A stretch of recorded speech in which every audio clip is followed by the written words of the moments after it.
Hello children, अब हम chapter में 5 स्टार्ट कर रहे हैं, रिप्रोडक्शन इन एनिमल्स, है ना। तो आपको चैप्टर की रीडिंग थॉरोली करनी है, तभी आपको पूरा चैप्टर अच्छे से समझ में आएगा। Now you are in 4th class, तो आपको चैप्टर रीडिंग मस्ट है।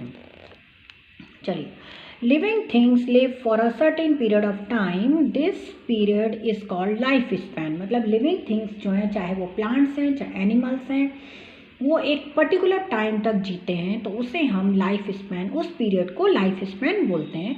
All living things produce more of their own kind through a process called reproduction during their life span. अपनी लाइफ में अपना जो भी उनका पीरियड है, जन्म से मृत्यु तक का, उसमें हर व्यक्ति अपने जैसे और ओन काइंड मतलब अपने जैसे ही जो ऑफ स्प्रिंग्स हैं उनको पैदा करता है। उस प्रोसेस को हम रिप्रोडक्शन कहते हैं, है ना।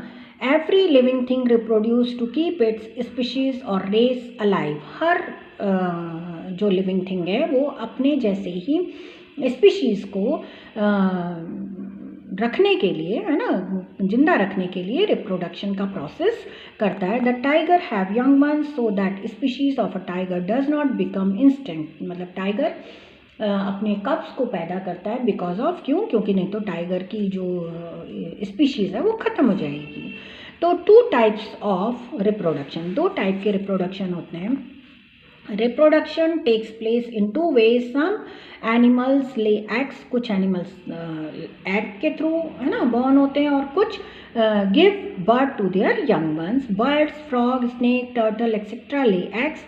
Human beings, cows, dog, lion etcetera give birth to their young ones. वो अपने बच्चों को पैदा करते हैं। The young once of the parents is referred to as an offspring. Many times the offsprings resemble its parents. बहुत बार ऐसा होता है, जो उनके ऑफ स्प्रिंग्स होते हैं, यानी कि उनके जो यंग वंस होते हैं, वो उनके अपने पेरेंट्स की तरह ही दिखाई देते हैं। अब है एग लेइंग एनिमल्स, यानी कि वो एनिमल्स जो एग के थ्रू बॉर्न होते हैं, जैसे कि बर्ड्स। तो birds are egg laying animal, they lay their egg in the nest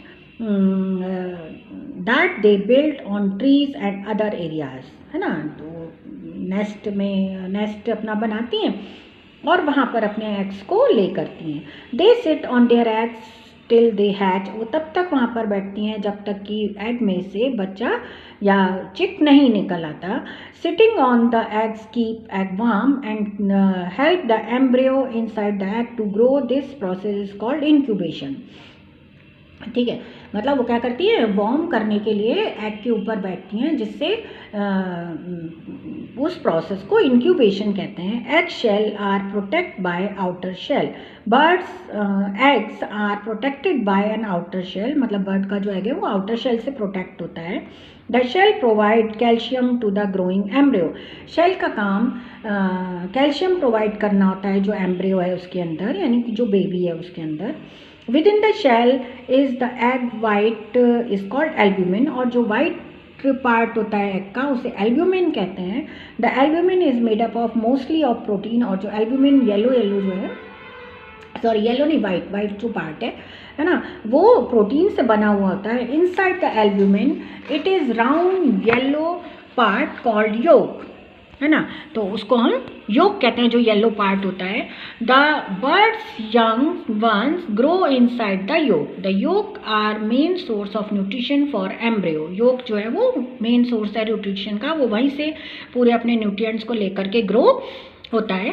और the breaking out is known as hatching, और फिर उसमें से जो चिक है वो बाहर आता है, मतलब बेबी बर्ड बाहर आती है, और उसे हैचिंग कहते हैं। ये आपका फिगर है, देखो, एग है, एग के बाद चिक, फिर हैन। अब फिश ले large number of eggs in water one time. Fish एक बार में बहुत सारे अंडों को ले करती है पानी में, है ना। और these groups of eggs are called spawns, और इसको स्पॉन्स कहते हैं। The fish eggs do not have a shell. Fish की एग में शेल नहीं होते। They are jelly like, jelly जैसा स्ट्रक्चर होता है इनका, और ट्रांसपेरेंट होते हैं। और जो उनके छोटे छोटे लार्वा होते हैं उसको फ्राई कहते हैं। The yolk of the egg provide nourishment to the larva till they learn how to swim.